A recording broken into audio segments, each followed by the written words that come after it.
Okay, MOvember, day 27. And for tonight's video, what I want to do is speak about what to do and not do when your partner is triggered from betrayal trauma. Now, today I was part of a 5-hour intensive helping a couple restore trust after years of sexual betrayal. And so this is very fresh today.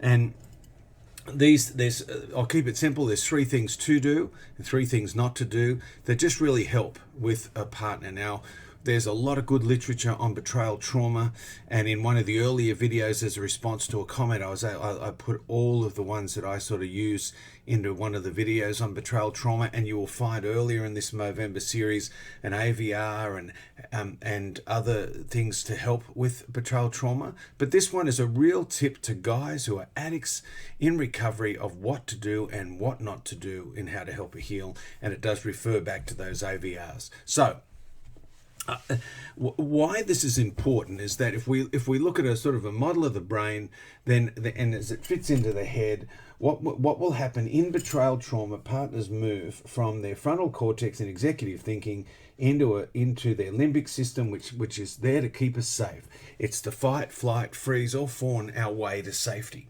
A grown woman who's been betrayed and knows it now, and is unlikely to go to freeze or flight or fawn. They can, but is most likely to go to fight. And when a betrayed spouse goes from fight to here, addicts do one or two things. They either try to address them from here, hoping they're going to come to their senses and stop being so reactive, and that miss the mark completely because the person they're speaking to hasn't got access to that. Or if an addict in recovery goes from their sort of frontal cortex to their developmental trauma, fight, flight, freeze response, then we get ourselves a limbic game of ping pong, and that's really dangerous. So the first thing that a guy in recovery needs to do is to stay calm, regulate their state so they can remain functioning. When and if you do go to your limbic system due to betrayal trauma, you need to leave the situation with as much safety as you can. And that generally can be a sentence of, I need to step out now to ring my sponsor or take care of myself, and I will let you know in half an hour what I'm going to be doing next. We don't want to trigger abandonment unnecessarily, but there's no use staying, reacting, and blaming our partner. If we've done the damage and caused the betrayal trauma, it will be this time and for all time our fault.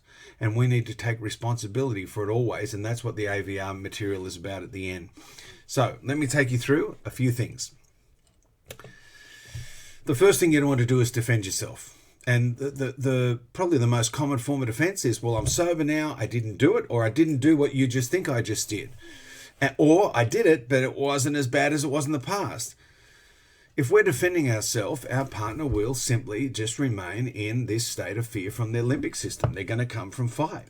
And the more we defend ourselves and the more we try to say that we're right, the more they're going to stay stuck, and we're going to go, see, this doesn't work, when are you going to get over it? And it will end up largely, if at best, we just miss them completely and they don't feel safe. Our word doesn't mean anything, so there's nothing we can say to defend ourselves. And at worst, we end up in a limbic game of ping pong where now we're yelling and raging at them, and the situation is just an abhorrent drop into chaos. So the one thing to watch out for is, I'm starting to defend myself. It means I'm now getting dysregulated, and I need to bring my attention into breathing, being grounded, staying calm, and moving towards the AVR. So watch out for defense. The next one is deflecting. We will deflect blame onto anything. Addicts, we've got the disease of insanity, so we will blame anything or anybody or anyone, real or unreal, and we will deflect. We'll even deflect, worst case scenario, back onto our partners. It's your fault. If you weren't fill in the blank, I wouldn't fill in the blank. So this idea of deflecting, really dangerous, and they will never make the journey from here to here. They will stay here and fight us on this, because they'll go, see, look, here you are. I don't know what you've done or not done, but the fact is you're not turning up here and you're not being present, and they will remain in that place of mistrust. And so, again, don't defend, and be careful not to deflect. The next one, is disappear. Now, addicts have a disease that it really stops them being present. And so one of the things that we can just do is we just switch off. We can leave the room without leaving the room. So again, if we disappear and they're really traumatized and they're triggered and they're coming at us, and we just leave the room without leaving the room, then guess what? They never make the journey back from here to here. They'll just stay there. They might even drop into eventually their own freeze mode to disappear, because it's intolerable to be that unsafe and be unable to reach the person that they need to reach to get reassured. And so the three things: don't defend, don't deflect, don't disappear. Those 3 Ds are the things to look out for. So the things to do, well, I've done a video on it, but I'll just remind you. The AVR technique, the AVR formula, which is a trademark formula to Carol Jurgens-Sheets, Carol the coach. And so she says, initially, what I have to do every time, for all time, is acknowledge that they're there. And the fact that the reason they're not here is because I put them there. It was my behavior in the past that has triggered you. And so this can really help us to short circuit defensiveness, because no matter what's happened, no matter how sober I am, no matter whether I did or did not do what I did, if I did it, I'll need to acknowledge it and own it. But if I didn't do it, what I can acknowledge is simply, I can see that you're triggered, and obviously they're showing those signs of being triggered. And I just need to let you know, I know that I've created this injury that you have, that it is my responsibility that you are this way. Doesn't matter whether I did or I didn't. We don't go there straight away. We just, I want to acknowledge that I see that you're triggered, and that what's happening for you is a result of you being in relationship with me and the effects of my betrayal in the past. And we start there every time. Doesn't matter if we did what we're being accused of. We have to let go of that. We've got to help her heal. We are, at this point in the story, the only person with access to our executive thinking. They can't get back there just yet. So our job is to make them feel safer. We do that initially by acknowledging that they're triggered and acknowledging that it's my behavior that's created this reaction in you. And then we can go on to validate that their experience that they're having is absolutely appropriate. It might be at a really unfortunate time. You could be just going out for dinner. You could have had a lovely day. You thought, wow, this was good. Things are getting better.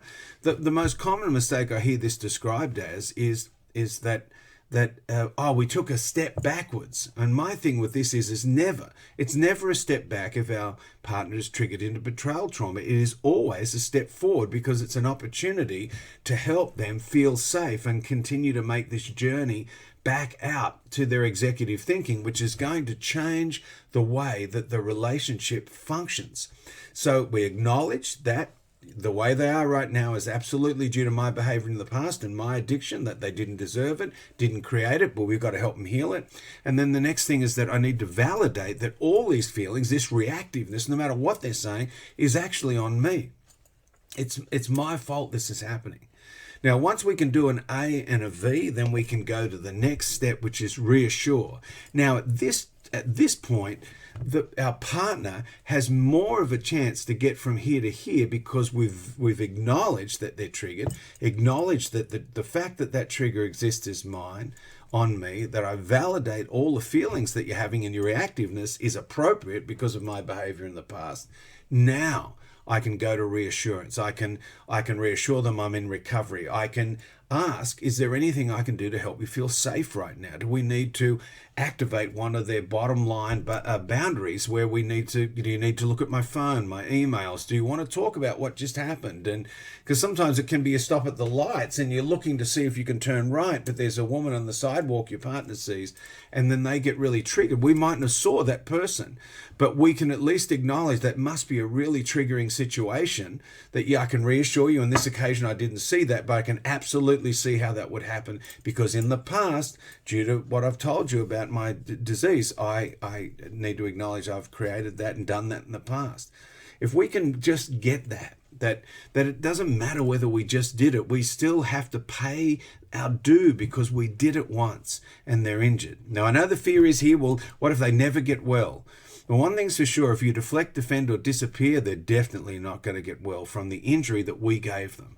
But if we can acknowledge, validate, and respond, reassure them with real evidence, then we are helping our partners make that long journey from that limbic reaction back out to their executive thinking.